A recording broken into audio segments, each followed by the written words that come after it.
Hello students, this is class number 2 for class 10th maths real numbers chapter. ये आपकी second class है। First class में हमने सारे बेसिक्स पढ़ लिए थे, सारे फॉर्मूलेस पढ़ लिए थे। होप आप सभी बच्चे इसे कंप्लीट कर चुके हैं और मेरी सेकंड वीडियो में आ चुके हैं, राइट। चलिए, हम लोगों ने पहली वीडियो में लेमा पढ़ा था, यूक्लिड डिवीजन लेमा पढ़ा था, एल्गोरिथम पढ़ा था, फंडामेंटल थ्योरम ऑफ अर्थमेटिक पढ़ा था, terminating and non terminating repeating decimals पढ़ा था हमने, फैक्टर्स पढ़े थे हमने कि कब टर्मिनेटिंग होती है, कब नॉन टर्मिनेटिंग होती है। हमने ये पढ़ा था कि एचसीएफ को ही जीसीडी बोला जाता है, ग्रेटेस्ट कॉमन डिवाइजर बोला जाता है। इसके बाद हमने एलसीएम पढ़ा था, हमने एचसीएफ और एलसीएम के बीच में रिलेशन पढ़ी थी, हमने एक इंपॉर्टेंट फैक्ट पढ़ा था, राइट। ये सब हमने लास्ट वीडियो में, अपनी फर्स्ट वीडियो में किया था। आज हम लोग क्वेश्चन स्टार्ट करेंगे। जितने भी टाइप के क्वेश्चंस बन सकते हैं और बनते हैं आपके स्कूल के एग्जाम्स में, आपके यूनिट टेस्ट में, आपके फाइनल बोर्ड एग्जाम्स में, सब आपको करा दिए जाएंगे। तो बने रहिए वीडियो में और देखते रहिए कैसे कैसे क्वेश्चन आपके आते हैं। Question number 1,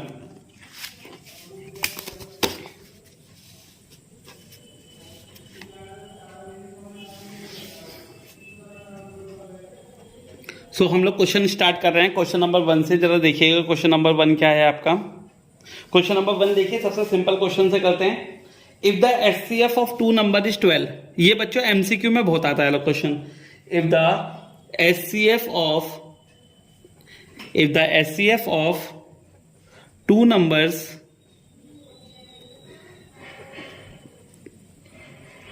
is 12 and their product is 12096 and their product is 12096 find their LCM। हमें क्या निकालना है उसका? find their LCM। हमें उन दो नंबर्स का क्या निकालना है? LCM। ये तो बहुत इजी क्वेश्चन है भाई आप लोगों के लिए। ये तो मैंने सीधी सीधी रिलेशन आपको पहली वीडियो में बता दी थी। क्या रिलेशन होती है बताइएगा जरा, क्या आपको आती है? कमेंट जरूर कीजिएगा। क्या होती है वो? HCF into LCM is equal to A into B, यानी कि प्रोडक्ट ऑफ टू नंबर्स, यानी कि product of A and B। तो यानी दोनों का प्रोडक्ट होता है। तो सभी बच्चों को ये फॉर्मूला क्लियर है, ठीक है। HCF into LCM is equal to A into B, that is the product of two numbers, right. अब देखते हैं एचसीएफ की वैल्यू कितनी दे रखी है? 12।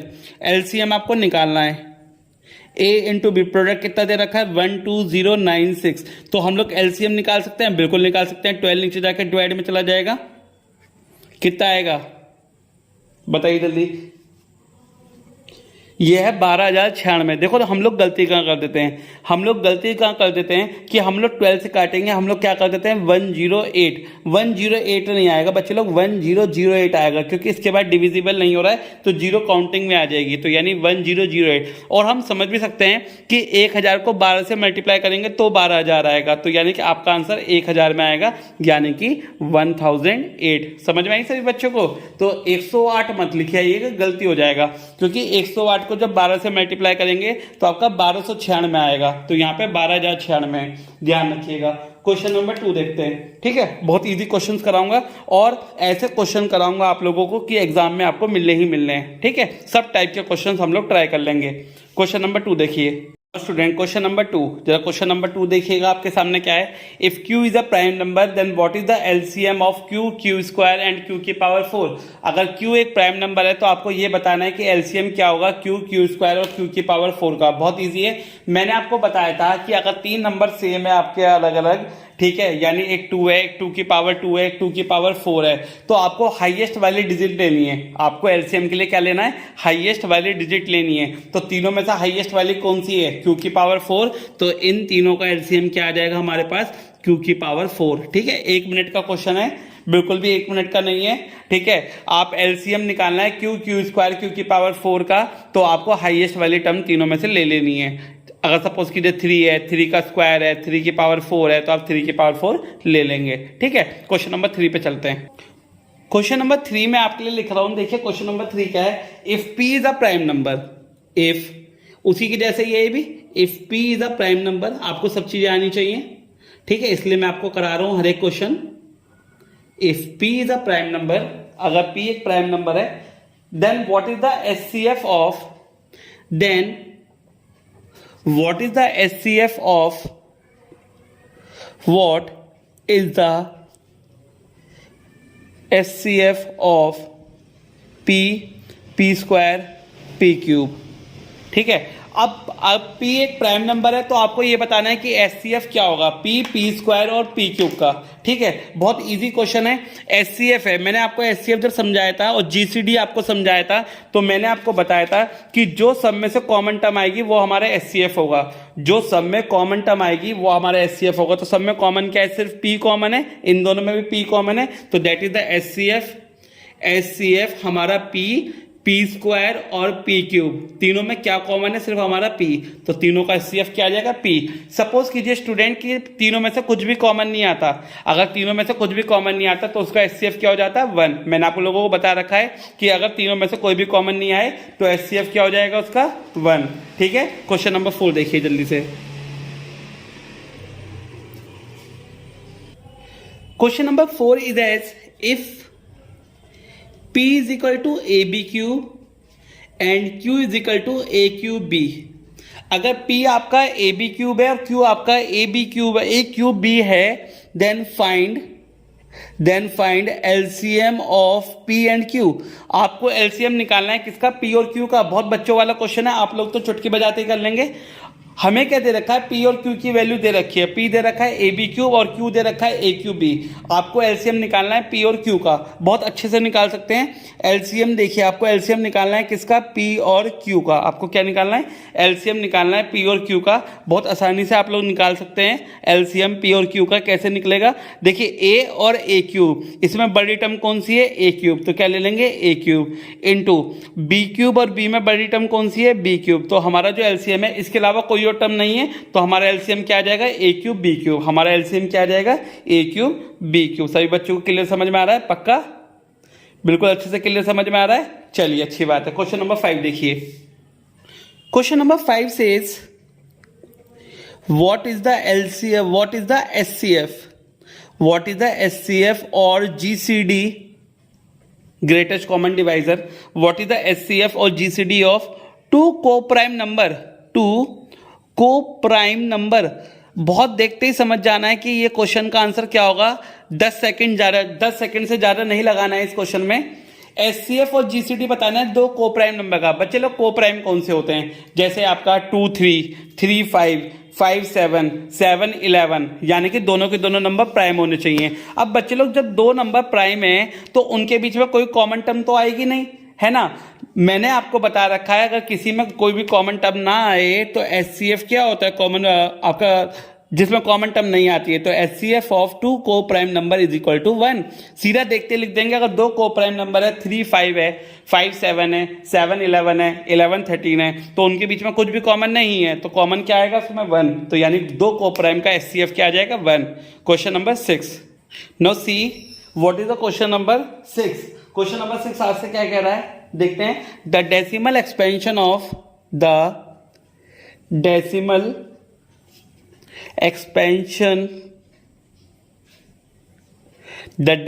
expansion of 51 upon 2 की पावर 3 into 5 की पावर 2 will terminate सबको क्लियर समझ दिखाई दे रहा है। चलिए, will terminate after how many decimal places या how many places of decimal, किसी भी तरीके से आ सकता है पेपर में। ठीक है, आपको आना चाहिए कि ये जो आपको डेसिमल एक्सपेंशन दे रखा है 51 अपॉन 2 की पावर 3 इंटू 5 की पावर 2 विल टर्मिनेट, कितनी डिजिट के बाद ये टर्मिनेट हो जाएगा। लेट आई एक्सप्लेन यू बच्चे लोग, आपको मैं एक्सप्लेन करना चाहता हूं कि आपको इसे सॉल्व करने की जरूरत नहीं है। इसकी टेक्निक होती है, देखिए क्या टेक्निक है। हम नीचे किसी तरह 10 की पावर बना लेते हैं, हम नीचे किसी तरह 10 की पावर बना लेते हैं। कैसे बनाएंगे 10 की पावर, जरा देखते हैं। 51 अपॉन 2 की पावर 3, जैसे आपको पता है 2 5 या 10 होते हैं, तो यहाँ पे 2 की पावर 3 है तो 5 की पावर भी 3 होनी चाहिए। तो यानी कि हम क्या करने वाले हैं, एक 5 से नीचे मल्टीप्लाई करेंगे, एक 5 से ऊपर मल्टीप्लाई करेंगे, तो कितना आ जाएगा 5 1 जा 5 और 5 5 जा 25। ये आ जाएगा नीचे 2 की पावर 3 इंटू 5 की पावर 3। ठीक है, मल्टीप्लाई में जब बेस सेम होता है तो पावर ऐड हो जाती है। 255। अब देखिए जब आपका बेस अलग अलग है पावर सेम है तो बेस मल्टीप्लाई हो जाती है 10 की पावर 3। ये आपकी क्लास 9 का टॉपिक है, ठीक है। क्लास 9 की स्टडी भी स्टार्ट करेंगे हम लोग, तो जिसे नहीं आते हैं फॉर्मूले या मैथ्स उसे पक्की करनी है तो वो वहां से कर सकता है, राइट। चलिए 10 की पावर 3 यानी कि ये 1000 हो जाएगा। जब मैं सब 1000 से डिवाइड करूंगा तो क्या आ जाएगा 0.255। तो कितने डिजिट के बाद टर्मिनेट हो रहा है वो 3 डिजिट के बाद। तो आंसर आ जाएगा हमारा 3 प्लेसेस ऑफ डेसिमल, यानी कि 3 प्लेसेस ऑफ डेसिमल के बाद ये टर्मिनेट हो जाता है। तो बच्चे लोग इस तरीके के कितने भी अनगिनत क्वेश्चन आपके पास आ जाएं, आपको क्या करना है डिनोमिनेटर में 10 की पावर बनानी है। तो आप देखेंगे कि किससे मल्टीप्लाई करके मेरी 10 की पावर बन रही है और फिर आप उसे क्या करेंगे, उसे आप 10 की पावर में कन्वर्ट करके, और आप देख सकते हैं कि कितने डिजिट, जैसे यहाँ पर 3 आ रही हैं तो 3, 4 आएंगे तो 4, 5 आएंगी तो 5, तो उतनी प्लेसेस के बाद वो डेसिमल में कन्वर्ट हो जाएगा, ठीक है। क्वेश्चन नंबर 7 देखते हैं। क्वेश्चन नंबर 7 आपकी स्क्रीन पे आ रहा है बच्चे लोग, जरा देखते हैं। एग्जामिन वेदर, देखिए बहुत अच्छा क्वेश्चन है, बहुत तगड़ा क्वेश्चन है आपके लिए। एग्जामिन वेदर, देखते रहिएगा जरा। 77 अपॉन 2 की पावर 4 इंटू 5 की पावर 2 इंटू 7 इज टर्मिनेटिंग और नॉन टर्मिनेटिंग, इज टर्मिनेटिंग और नॉन टर्मिनेटिंग। देखिए अभी घपला कैसे नजर आएगा, टर्मिनेटिंग और नॉन टर्मिनेटिंग। क्वेश्चन में घपला है तो बहुत सारे बच्चे इसे गलती कर देते हैं क्वेश्चन को। वो क्या गलती करते हैं क्वेश्चन में, जरा देखिएगा। क्वेश्चन में गलती नहीं करनी है, जो मैं बताने जा रहा हूं बहुत इंपॉर्टेंट चीज है। वो क्या इंपॉर्टेंट है जरा देखिएगा।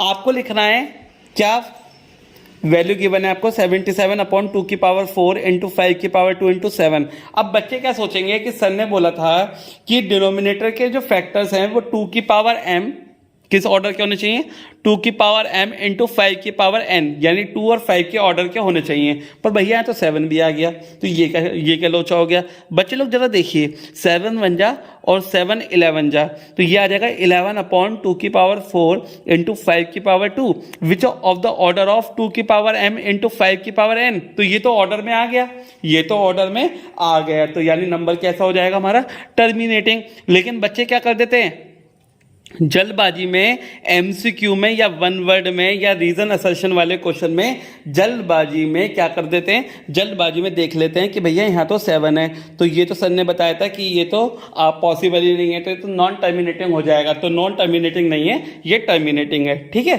क्वेश्चन नंबर 8 देखते हैं। Now the next question is, बच्चे लोग क्वेश्चन नंबर 8 देखिएगा जरा।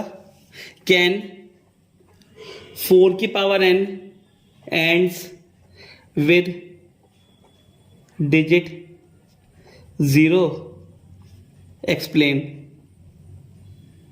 बच्चे लोग क्वेश्चन नंबर 8 आपके सामने आपकी स्क्रीन पे है।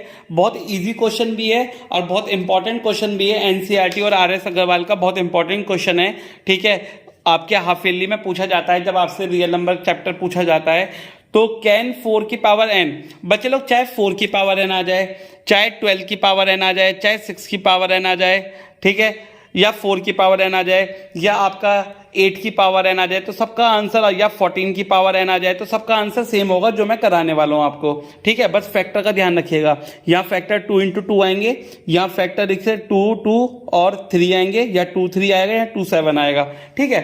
अच्छा मैं आपसे पूछता हूं, अगर किसी भी डिजिट के लास्ट में 0 आ जाए, ठीक है, 0 का मतलब 10 आ जाए, क्या आ जाए 10 आ जाए, 20 आ जाए, 30 आ जाए, 40 आ जाए, 100 आ जाए, तो क्या वो 5 से डिविजिबल नहीं होगा, क्या वो 5 से डिविजिबल नहीं होगा, होगा ना 5 से डिविजिबल, ठीक है। तो अगर किसी के लास्ट में 0 आ रहा है तो वो किससे डिजिट से कटना चाहिए, 5 से कटना चाहिए, 5 के टेबल में आना चाहिए, ठीक है।